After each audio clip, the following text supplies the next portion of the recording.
नमस्कार, जय हिंद दोस्तों। आप देख रहे हैं मास्टर वीडियो ऑफिशियल। और आरआरसी ग्रुप डी का रिजल्ट आया, उसके बाद उसके फिजिकल के लिए एग्ज़ाम के डेट में काफ़ी कम का डिफरेंस रखा गया है। अगर आप देखो सिकंदराबाद का तो 12 तारीख से ही शुरू हो गया और चेन्नई का तो चलो 19 से शुरू है। फिर अलग अलग जोन का आएगा तो कम से कम 15 दिन का तो टाइम देगा ही, लेकिन 15 दिन अधिक नहीं होता क्योंकि ठंडी का टाइम है तो थोड़ा दिक्कत है। आज भी फ़ोन आया, कल बहुत अधिक फ़ोन आया हुआ था इसके रिगार्डिंग कि दौड़ रहे थे, पाँव में दर्द हो गया, ठीक ही नहीं हो रहा, 3-4 दिन से वो ठीक ही नहीं हो रहा, डॉक्टर से दिखाएं तब भी। तो इसी में अभी हम बात करने वाले हैं क्योंकि ये समस्या बहुत लोगों को होगा, क्योंकि टाइम नहीं मिला तो सब कोशिश करते हैं अधिक से अधिक कर पाएँ ताकि जो उसका रिजल्ट हो ना थोड़ा ठीक ठाक हो जाए।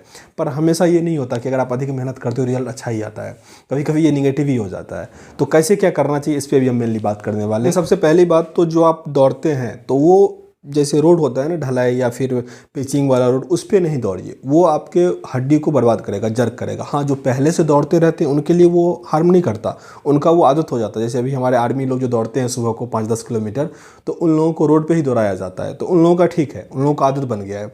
लेकिन अगर आप नया नया दौड़ना स्टार्ट किए हैं तो आपको मिट्टी वाला जो प्लेग्राउंड होगा उस पर दौड़िए। अब होगा कहीं आसपास में स्कूल होगा या कॉलेज होगा, साइकिल से चले जाइए, गाड़ी से चले जाइए, वहाँ पे फील्ड में अपना चक्कर लगा लीजिए, वो ज़्यादा सही होगा। अगर रोड पे दौड़िएगा तो वो आपके घुटने के पास या नहीं तो जो एड़ी होता है उसके आसपास बोन में दर्द होगा, और वो दर्द हम जिसका भी देखे हैं 7 से 8 दिन आपको वो बेड पे करवा देगा, इसलिए दिक्कत है, ठीक ना। तो ऐसा नहीं कीजिए, आप घास वाले मैदान पे यानी तो मिट्टी वाला जो मैदान होता है समतल, उस पर दौड़िए। जूता पहन के ही दौड़िए, क्योंकि एग्ज़ाम में अगर आपको मौका मिला, अगर आप जूता खोल के दौड़ते हो तो वो आपका मतलब करीब 10-15 सेकंड का जो है ना वो मार्जिन कर देगा, मतलब आप फास्ट दौड़ पाओगे वहाँ पे। अगर फील्ड ठीक ठाक रहे, मतलब गिट्टी उट्टी होता तो दिक्कत होता है, जूता पहनना ही पड़ेगा। अगर प्लेन हो तो खालिया पाँव दौड़ जाओगे तो वो थोड़ा और इफेक्टिव होता है। तो अगर प्रैक्टिस कर रहे हैं तो जूता पहन के ही दौड़िए, वो आपके लिए अच्छा होगा। चीज़ ये था कि बहुत लोगों का ऐसा है कि जैसे बहुत लोगों के पास तो फील्ड नहीं होगा, ये नहीं होगा, जो बाहर में रह रहे हैं मेनली, तो वो जाते होंगे ट्रैक मिल पे, जिम में, तो जो रनिंग वाला मशीन होता है उस पर। तो वो दोनों बराबर है। अगर ट्रैक मिल पे मान लीजिए हम 1 किलोमीटर दौड़ पाते हैं तो क्या रोड पे भी दौड़ पाएंगे? ये थोड़ा कॉम्प्लिकेटेड है, क्योंकि ट्रैक मिल पे दौड़ना थोड़ा आसान हो जाता है क्योंकि उसका नीचे का स्लाइड वो आगे बढ़ते रहता है, बस आपको पाँव चलाना होता है। लेकिन जो रोड पे होता है वो आपको पाँव से धकेलना होता है ज़मीन को, तब आप आगे बढ़ते हो, तो दोनों में थोड़ा चेंज आता है। तो इसीलिए ट्रैक मिल पे आपको थोड़ा अधिक, मतलब जैसे 1 किलोमीटर है ना तो 1.5 किलोमीटर 2 किलोमीटर दौड़ो। टाइम भले ही अधिक लगे, वो दिक्कत अलग चीज़ है, लेकिन एफिशिएंसी उतना बढ़ाओ कि 2 किलोमीटर दौड़ पाओ, तो आप रोड पे 1.5 किलोमीटर दौड़ पाओगे। ये चीज़ मैंने जैसा फील किया है, क्योंकि मैं दोनों पे दौड़ता हूँ, तो इसलिए मैं ये डिफ्रेंशिएट मैं कर सकता हूँ।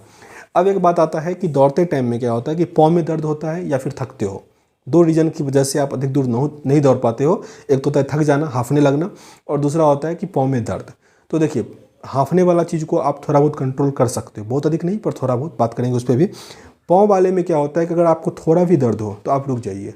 उसको अगर आप ये सोच रहे हो ना कि दर्द हो रहा है, होने देते हैं ऑटोमेटिक ठीक हो जाएगा, लोहा लोहे को काटता है, ये गलत हो जाएगा, ठीक है ना। बॉडी के साथ ऐसा नहीं होता। अगर आपको दर्द होता है रुक जाइए, आराम आराम से कीजिए। दर्द हो ऐसा नौबत ही नहीं आने दीजिए। आपको अंदर ना एहसास होने लगता है कि यार दुखने लगा है तो रुक जाइए, आपको ये धीरे धीरे बढ़ेगा, ठीक ना। अगर आप कोशिश कीजिएगा कि नहीं दौड़ जाते हैं क्या होगा, तो वो चीज़ आप एग्ज़ाम में कीजिएगा, क्योंकि वहाँ पे अगर आपके पाँव में मोच आ जाए या पाँव टूट भी जाए ना, कोई फ़र्क नहीं पड़ता। अगर आपको नौकरी हो गया तो फिर वो ठीक करवा लीजिएगा। लेकिन अगर अभी आपको ये चीज़ दिक्कत हो गया, नस चढ़ गया या कुछ ऐसा हो गया, तो वो आपको प्रॉब्लम क्रिएट कर देगा, एग्जाम में नहीं दौड़ पाइएगा, पाँव उठेगा ही नहीं, ऐसा हो जाता है। तो इसीलिए अभी जब पाँव दुखना शुरू हो रुक जाइएगा, ठीक ना। फिर अपना चल लीजिएगा, फिर कुछ देर के बाद 100 मीटर 200 मीटर दौड़ लीजिएगा। ऐसे कीजिएगा तो वो अधिक फ्रूटफुल होगा, क्योंकि अभी लोगों में पेशेंस ही नहीं है। 15 दिन बचा है, क्या करेंगे, दौड़ जाते हैं कुछ लगा के, तो वो अभी नहीं कीजिएगा, वो एग्जाम में कीजिएगा ये सब चीज़। दूसरा जो मैं कहा, जो आप ये थकने वाला होता है ना, उसको आप थोड़ा बहुत कंट्रोल कर सकते हो, क्योंकि ये एक मानसिक वाला चीज़ है। अगर आप पूरा फोकस करोगे दौड़ने पे तो आप थक जाओगे, को दिमाग में कुछ और सोचना पड़ेगा। जैसे कि बहुत सारा एक होता है, मान लो आप भर दिन पूरा काम करके आए हो, शाम में दोस्त फ़ोन करके, मतलब आपको पूरा प्लानिंग है कि नहीं आप हम सो जाएंगे, लेकिन वही दोस्त का फ़ोन आए कि यार आज बहुत बड़ा पार्टी दे रहे हैं आ जाओ, ऑटोमेटिक आप एकदम पूरा फ्रेश होकर जाओगे, तो वहाँ पे थकान हट जाता है। या फिर गर्लफ्रेंड फ़ोन कर देते हैं, ऑटोमेटिक आपका ये हट जाता है। तो ये थोड़ा बहुत आपका मेंटली प्रेशर पे भी होता है थकान का। तो इसलिए जब आप दौड़ रहे होते हैं तो किसी और चीज़ के बारे में सोचिए जो आपको सोचने में अच्छा लगता हो, ठीक ना, ताकि आपका जो है ना दौड़ पे ध्यान नहीं जाए, ठीक ना। इसको थोड़ा हम एग्जाम्पल थोड़ा घटिया लिए, पर ये काम करता है, ठीक ना। तो इसको इम्प्लीमेंट कीजिएगा। हमको काम से मतलब है, एग्जाम्पल से क्या मतलब है। मैं अपना एक स्टोरी बताता हूँ। मैं गया हुआ था, मतलब गाँव से जहाँ पर मैं रहता था ना पढ़ने के लिए, तो वहाँ पर सामान लेके एक दिन गए हुए थे, तो बहुत थके हुए थे, करीब 2-2:30 बज रहा था और काफ़ी गर्मी का टाइम था और 5 घंटे का रास्ता था, तो थक गए थे। जब ऑटो से उतरे तो हम 500 मीटर आगे आ गए, तब हमको याद आया कि मेरा सामान जो है बैग वो ऑटो में ही भूल गए। और अब पूरा थके हुए थे, सोचे थे जाएंगे घर पे सोएंगे, क्योंकि मतलब बहुत पूरा थके हुए थे, ठीक ना, किसी से बात करने का मन नहीं था। लेकिन जब पता चला कि यार बैग तो ऑटो में ही छूट गया, फिर हम दौड़ के वो 3-4 किलोमीटर दौड़े, फिर वो उस ऑटो को पकड़े, मतलब ऑटो रुक के जा रहा था, बस स्टैंड में हमको वो ऑटो मिला हुआ था, ठीक है ना। तो आप ये चीज़ कर सकते हो, मतलब ये पूरा मेंटली पे होता है, तो आपको ये चीज़ ट्रेंड करना पड़ेगा। ऐसा नहीं होगा कि आप आज ही ऐसा करोगे और कल से थकना बंद हो जाएगा, नहीं, धीरे धीरे इंप्रूव होगा, ठीक ना। और ऐसा नहीं कि आप 1 किलोमीटर दौड़ सकते हो तो अब ये ऐसा करने से आप 10 किलोमीटर दौड़ लेंगे, ऐसा नहीं होता।